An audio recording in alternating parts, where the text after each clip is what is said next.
Please speak about drugs and levels of consciousness. Drugs? Drugs. Like penicillin?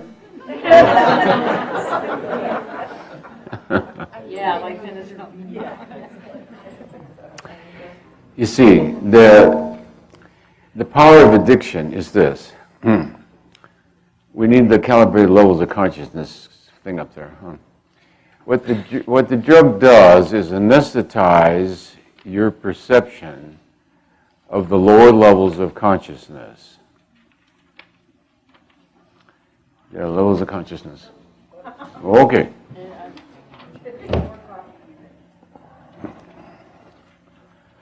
All right, so drugs calibrate around 70 or 80, alcohol, drugs.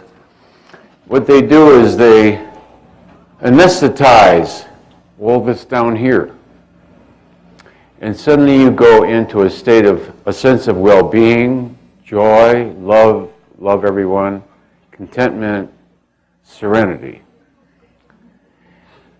The drug doesn't cause this. What it does is it blocks these out. Now you get to experience what is there all the time. You think, isn't that drug wonderful? Look what it's done for me. So, the error is to ascribe the power to the drug and think in terms of causality. That drug is causing this. No, this drug does not have the power to cause that. Drugs calibrate 80 to 90, as I say. But what the drug does is blot all this out. And now you feel like I just felt a short while ago. Sort of an exquisite, ecstatic, joyful serenity. Consequently, not to do that again, you'd be an idiot, wouldn't you?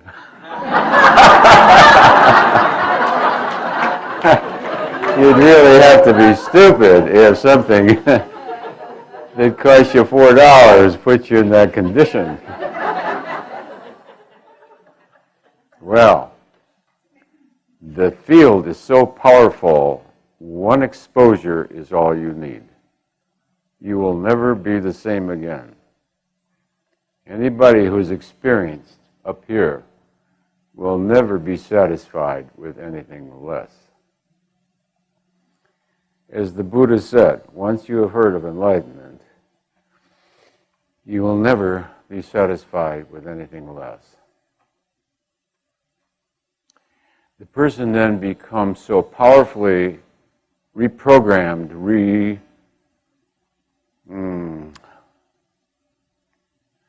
the person is never the same again. Once you've been in Shangri-La, the memory of Shangri-La is seared into your memory. By comparison, everything else in this world is pale. The experience of the presence of God is so overwhelming that it is transformative. And people who have had near-death experiences, to once go into that knowingness,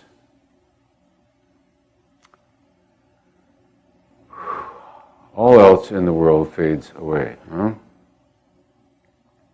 That memory is seared in your memory. That's what's possible. Now, to return to Shangri-La by any means, even if it cost you your life. So the doctor says, you keep doing that and you'll die. After being told that, you leave the doctor's office and you go to the bar and order a double martini.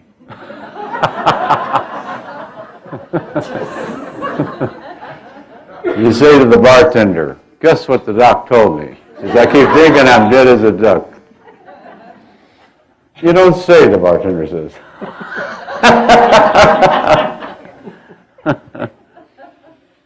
Consequently, anything to overcome that addiction has to be of equal power.